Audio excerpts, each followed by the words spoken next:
el reconocer que la batalla cultural es difícil. El presidente habló en el Council of the Americas, cuyo discurso le llevó 10 días preparar. En el mismo habló de que la inflación bajó notablemente, cosa que piensa hacer un recital para festejarlo, pero hay detalles de cómo vive el presidente la situación actual desde lo interno. Eso voy a analizar más allá de lo que fue el discurso. Según allegados al presidente, estarían reconociendo que la economía no arranca como esperaba, a lo que Bullrich fue más allá de eso, hablando de las diferencias tácticas de la política. Decía, el gobierno empezó a reconocer, el presidente más que ninguno, que la economía no se reactiva como esperaban, y ese motivo haría que el mandatario sienta la sensación de querer aislarse de todo.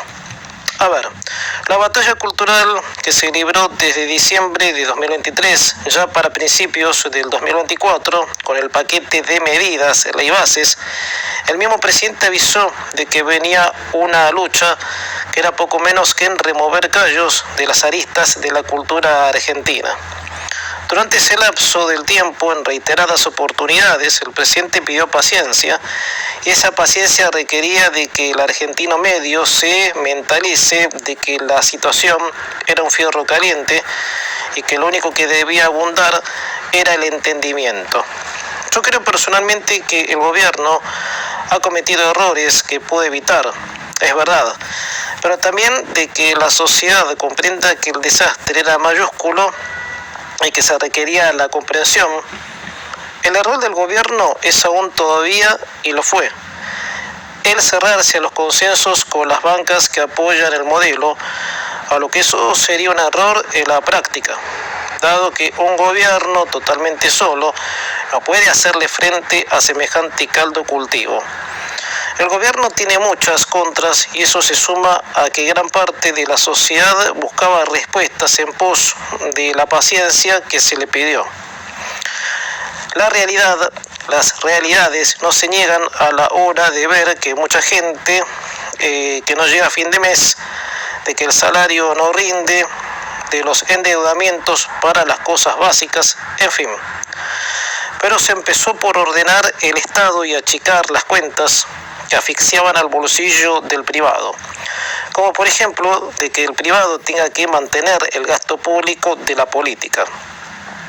Pero también dijimos de que faltaba mucho aún como para que esa transformación impacte en los bolsillos del argentino medio. Esas reformas que faltan son una reforma tributaria. Seguimos siendo el país con más impuestos de América Latina. Una reforma comercial, la quita del impuesto a grandes fortunas y bueno, todo eso complementa el modelo que enmarca la historia desde acá hasta los próximos 50 años. La batalla cultural es ardua porque el país es complicado en sintonía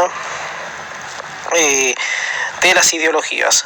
Por ejemplo, cada una responde a un símbolo y las de izquierda son lo contrario al liberalismo. Y las izquierdas, cuando el ordenamiento del Estado cala muy fuerte, se empiezan a acomodar las cosas. Es como que se ponen en contenedoras de aquellos que sufren, porque el actual modelo vino a despejar de los engaños. Por eso imagínense en generaciones con esa pancarta, ¿sí?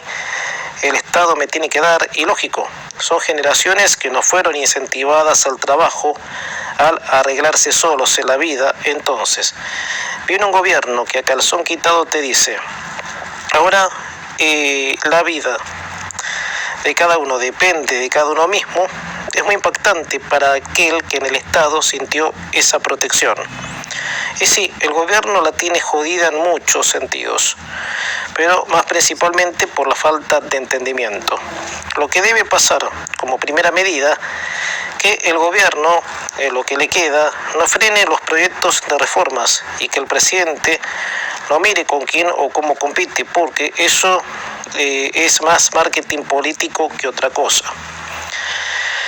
El discurso fue muy bien visto, con las cosas que anunció el presidente, pero ojo con mirar ese hartazgo y a la vez una apuesta con fuerza del peronismo, porque justamente el ser cultural argentino tiende a tropezar con la misma piedra, creyendo a la sociedad de que lo que provoca el daño es lo que se está ordenando, cuando es lo contrario. Lo desordenado provocó el daño. La batalla cultural es ardua y se nos avisó desde el minuto 1, lo cual el gobierno debe seguir ofreciendo batalla, pero con coherencia y no cometiendo errores que puede evitarse, como por ejemplo no hacer acuerdos con las bancas que van en paralelo al modelo. Así que estamos en medio de una encrucijada entre el ánimo social y cómo el gobierno se para ante la situación.